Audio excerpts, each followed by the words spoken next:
Hello everyone, I am Hafsa Khan and in this video we are going to study about the Bragg's law. Bragg's law is also a type of X-ray diffraction method. In previous video जब आपने देखी होगी तो उसमें हमने देखा था कि 4 टाइप्स के हमारे एक्सरे डिफ्रेक्शन मेथड्स हैं, जिसमें से 3 हमने उसी वीडियो में पढ़ लिए थे. अब आपके सिलेबस में ब्रैग्स लॉ अलग से मेंशन है, तो we have made a separate video on it. Okay, so Bragg's law was introduced by W.H. Bragg and his son Sir W.L. Bragg.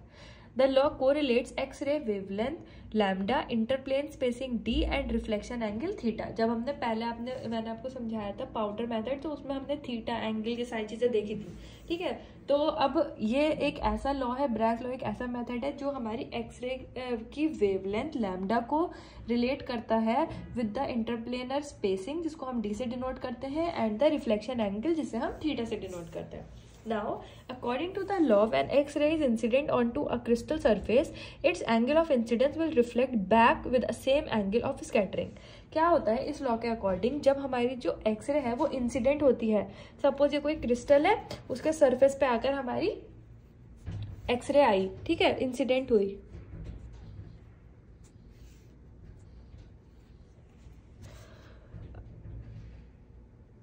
तो क्या होता है उसका जो एंगल ऑफ इंसिडेंस है वो रिफ्लेक्ट बैक करेगा, वापस से पीछे की तरफ आएगा उसी एंगल पे, ठीक है, उसी एंगल ऑफ स्कैटरिंग पे.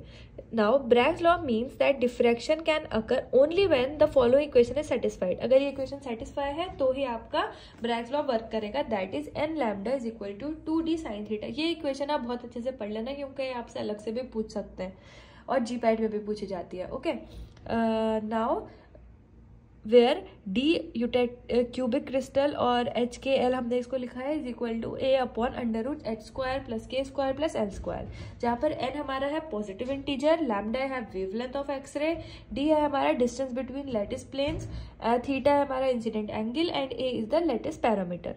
सो ये हमारी जो ब्रेक डाउन हो गई पूरी इक्वेशन. बस इसी में हम हमारी वैल्यूज पहले डिटरमाइन करके वैल्यूज निकाल कर और उसमें वैल्यूज इंसर्ट करके अपनी जो हमारी वैल्यू थीटा की वैल्यू है वो हम फाइंड आउट कर सकते हैं. ठीक है, तो ये है हमारा ब्रैग्स लॉ. अब आपसे ब्रैग्स लॉ अलग से भी पूछ सकते हैं, या फिर आपसे अगर मेथड्स ऑफ एक्सरे डिफ्रैक्शन पूछेंगे तो भी आपको उसमें ये ब्रैग लॉ भी ऐड ऑन करना है उन 3 के अलावा जो मैंने आपको पहले से दे रखा है. ठीक है.